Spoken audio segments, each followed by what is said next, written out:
बहुत प्राचीन समय की बात है, जब इस धरती पर धर्म धीरे धीरे क्षीण होने लगा था।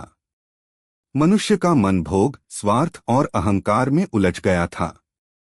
लोग ईश्वर को भूलकर केवल अपने सुख दुख में जीने लगे थे। उसी समय ऋषि मुनियों के हृदय में गहरी चिंता उत्पन्न हुई। उन्हें भय था कि यदि यही स्थिति रही तो मानव जीवन का वास्तविक उद्देश्य नष्ट हो जाएगा। इसी चिंता के साथ अनेक महर्षि पवित्र नैमिषारण्य वन में एकत्र हुए। यह वन तप, त्याग और साधना की भूमि था। वहां बैठकर सभी ऋषि इस प्रश्न पर विचार करने लगे कि कलयुग में सामान्य मनुष्य का उद्धार कैसे होगा। नैमिषारण्य में उपस्थित ऋषियों में महर्षि शौनक प्रमुख थे। उन्होंने सबकी ओर से सूत जी से प्रश्न किया। उन्होंने कहा, हे सूत जी, आपने अनेक पुराणों और शास्त्रों का अध्ययन किया है। कृपया हमें बताइए कि इस कलियुग में ऐसा कौन सा मार्ग है जो सरल भी हो और प्रभावशाली भी, जिससे साधारण मनुष्य भी अपने जीवन को सफल बना सके। सूत जी ने सब ऋषियों की ओर देखा और गंभीर स्वर में कहा कि यही प्रश्न कभी राजा परीक्षित ने भी किया था, और उसी प्रश्न के उत्तर से श्रीमद्भागवत महापुराण प्रकट हुआ। सूत जी ने कहा कि श्रीमद्भागवत केवल एक ग्रंथ नहीं है, बल्कि यह भगवान और भक्त के प्रेम की जीवित धारा है। यह ग्रंथ ज्ञान देता है, पर शुष्क नहीं करता।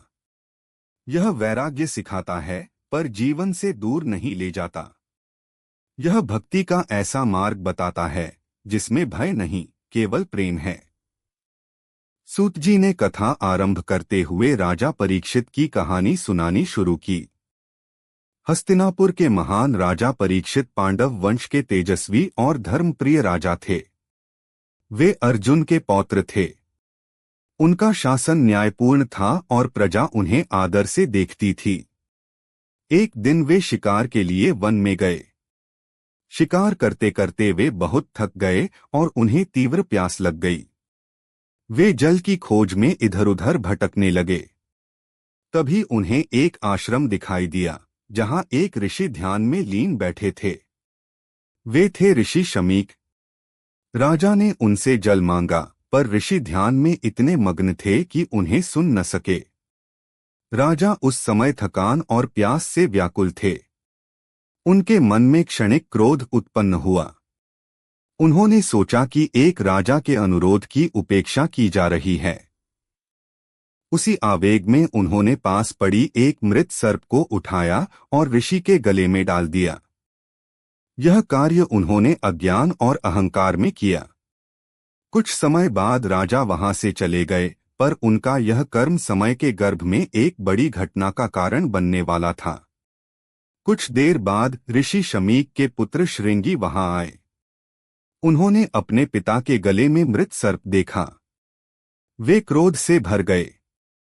उन्होंने तपोबल के प्रभाव में राजा परीक्षित को शाप दे दिया कि 7 दिनों के भीतर तक्षक नामक सर्प के काटने से उनकी मृत्यु हो जाएगी। यह शाप अत्यंत शक्तिशाली था। जब राजा परीक्षित को इस शाप का समाचार मिला तो वे भयभीत नहीं हुए। उनके मन में पश्चाताप अवश्य था, लेकिन साथ ही एक गहरी समझ भी जाग उठी। राजा ने सोचा कि मृत्यु तो एक दिन सबको आनी है। यदि 7 दिन शेष हैं, तो इन दिनों को भय में क्यों बिताया जाए। उन्होंने तुरंत राजपाट छोड़ दिया, मुकुट उतार दिया और गंगा तट पर जाकर बैठ गए। उन्होंने यह निश्चय किया कि अब जीवन का शेष समय केवल आत्मचिंतन और ईश्वर स्मरण में व्यतीत करेंगे। उन्होंने यह भी तय किया कि वे ऋषियों से पूछेंगे कि मृत्यु के निकट खड़े मनुष्य का सबसे बड़ा कर्तव्य क्या है। राजा परीक्षित के इस निर्णय की सूचना चारों ओर फैल गई। अनेक ऋषिमुनि गंगा तट पर एकत्र हो गए। कोई कर्मकांड की बात कर रहा था, कोई ज्ञान की, कोई योग की। तभी वहां एक अद्भुत दृश्य दिखाई दिया। एक युवा सन्यासी, जिनका शरीर तेज से प्रकाशित था, शांत भाव से वहां आए। वे थे शुकदेव जी, महर्षि वेदव्यास के पुत्र। वे जन्म से ही विरक्त थे। उन्हें न संसार का मोह था, न देह का। लेकिन उनके हृदय में भगवान के प्रति अपार प्रेम था। राजा परीक्षित ने शुकदेव जी को देखकर आदरपूर्वक प्रश्न किया, हे महात्मा, मैं 7 दिनों में मृत्यु को प्राप्त होने वाला हूँ। कृपया मुझे बताइए कि इस स्थिति में मनुष्य के लिए सबसे श्रेष्ठ मार्ग कौन सा है। शुकदेव जी ने करुणा भरी दृष्टि से राजा की ओर देखा और बोले, राजन, यह प्रश्न केवल आपका नहीं है, बल्कि हर जीव का है। जिसने यह समझ लिया, उसका जीवन सफल हो गया। शुकदेव जी ने कहा कि यह संसार नश्वर है। यहाँ जो कुछ भी दिखाई देता है, वह समय के साथ नष्ट हो जाता है। शरीर मिट्टी में मिल जाता है, धन यहीं रह जाता है, संबंध टूट जाते हैं।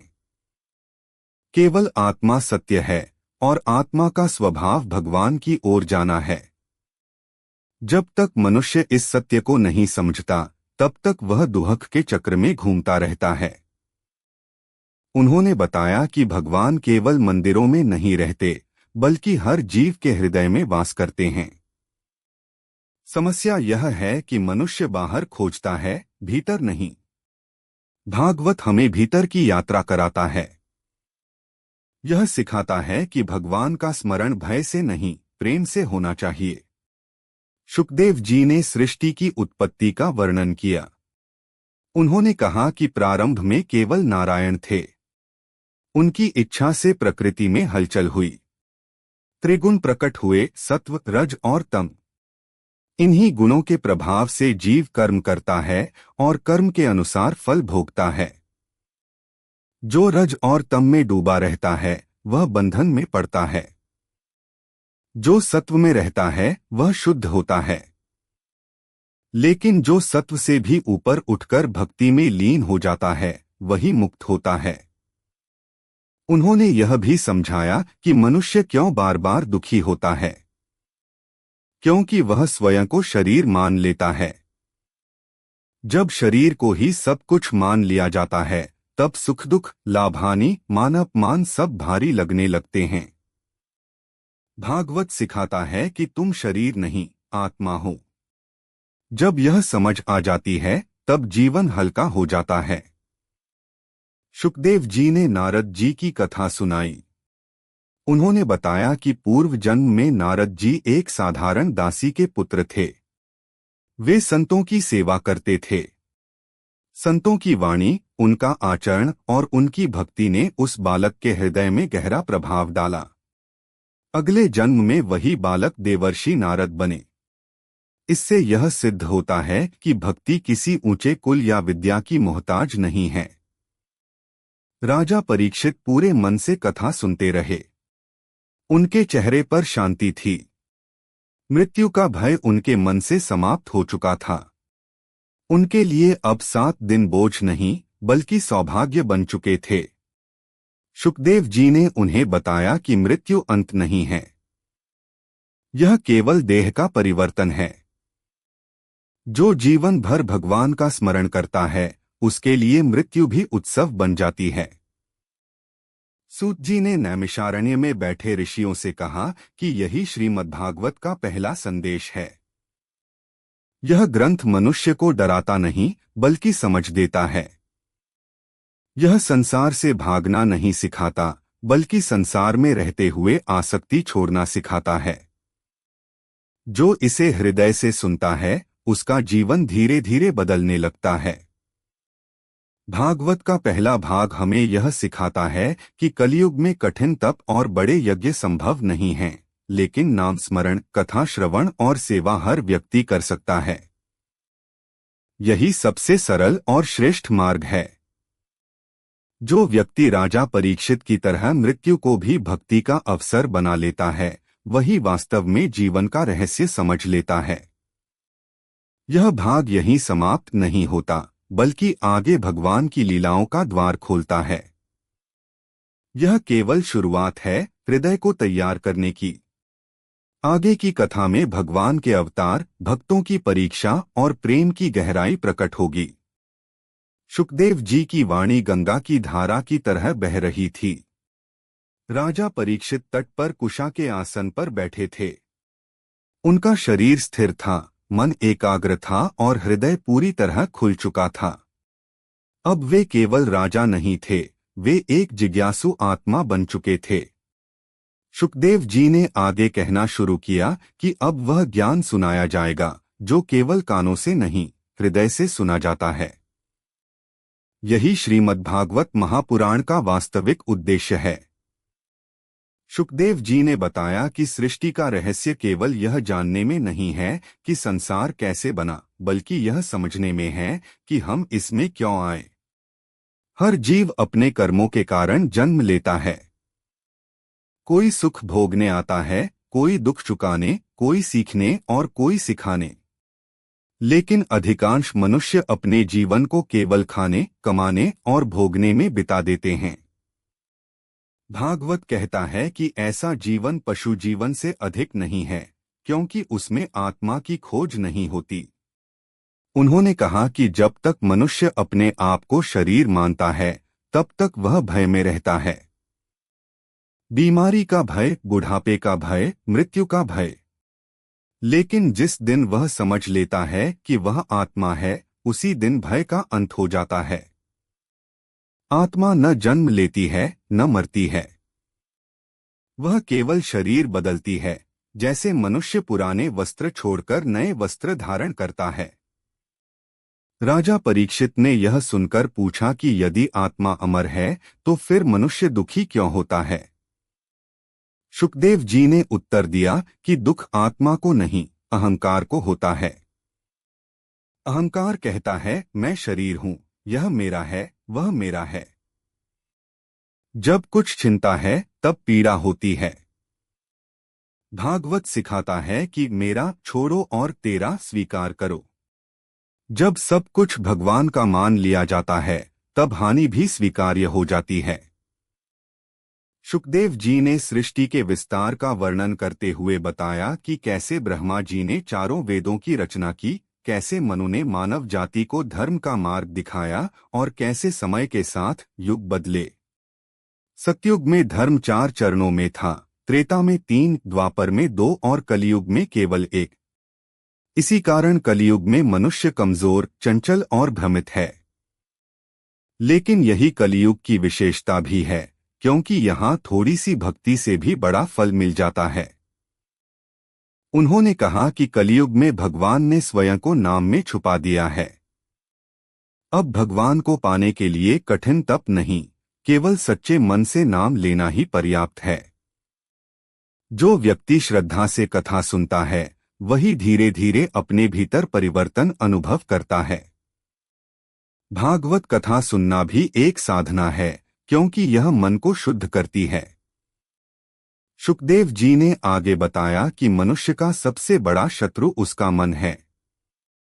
मन कभी भूत में ले जाता है, कभी भविष्य में। जो मन वर्तमान में टिक जाता है, वही मुक्त हो जाता है। भक्ति मन को वर्तमान में लाती है। जब कोई प्रेम से भगवान का नाम लेता है, तब उसका मन शांत हो जाता है। यही शांति जीवन का सबसे बड़ा धन है। उन्होंने राजा परीक्षित को बताया कि संसार में 4 प्रकार के लोग भगवान की ओर आते हैं। दुखी, जिज्ञासु, अर्थार्थी और ज्ञानी। दुखी दुख से मुक्ति चाहता है, जिज्ञासु सत्य जानना चाहता है, अर्थार्थी लाभ चाहता है और ज्ञानी केवल प्रेम चाहता है। भागवत कहता है कि इन चारों का स्वागत है, लेकिन अंततः भगवान उसी को अपने हृदय से लगाते हैं जो निष्काम भाव से उन्हें चाहता है। शुकदेव जी ने यह भी समझाया कि भक्ति का अर्थ संसार छोड़ना नहीं है। सच्ची भक्ति वही है जो जीवन को सरल बना दे। गृहस्थ रहकर भी भक्ति की जा सकती है। माता पिता की सेवा, ईमानदारी से किया गया कर्म, दूसरों के प्रति करुणा, ये सब भक्ति के ही रूप हैं। जो व्यक्ति अपने कर्तव्य को भगवान को अर्पित कर देता है, उसका जीवन पूजा बन जाता है। राजा परीक्षित यह सब सुनकर भीतर से बदल रहे थे। उन्हें अपने जीवन की हर घटना एक नई दृष्टि से दिखाई देने लगी। अब उन्हें अपने शाप पर क्रोध नहीं था। उन्हें लग रहा था कि यह शाप नहीं बल्कि अवसर है। यदि यह घटना न होती तो वे शायद कभी इस ज्ञान को न सुन पाते। शुकदेव जी ने कहा कि भगवान कभी किसी का अहित नहीं करते। जो हमें कष्ट लगता है वही हमें सही दिशा में मोड़ देता है। दुख भगवान का दंड नहीं बल्कि उनका संदेश होता है। जो इसे समझ लेता है वह दुख से ऊपर उठ जाता है। उन्होंने बताया कि भागवत कथा सुनने से मनुष्य के भीतर छिपे दोष धीरे धीरे नष्ट होने लगते हैं। काम, क्रोध, लोभ, मोह, मद और मत्सर ये सभी विकार कमजोर पड़ने लगते हैं। मनुष्य पहले भीतर से बदलता है फिर बाहर से। यही कारण है कि भागवत को औषधि कहा गया है। यह आत्मा की बीमारी को ठीक करती है।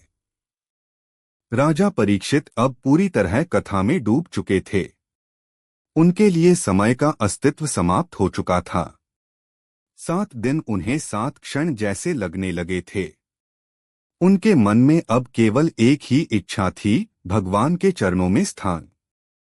सूत जी ने नैमिषारण्य में बैठे ऋषियों से कहा कि यही श्रीमद्भागवत का दूसरा भाव है, जीवन को समझना, दुख को स्वीकार करना और हर स्थिति में भगवान से जुड़े रहना। यह ग्रंथ हमें कमजोर नहीं बनाता बल्कि भीतर से मजबूत करता है। यहाँ भाग 2 पूर्ण होता है।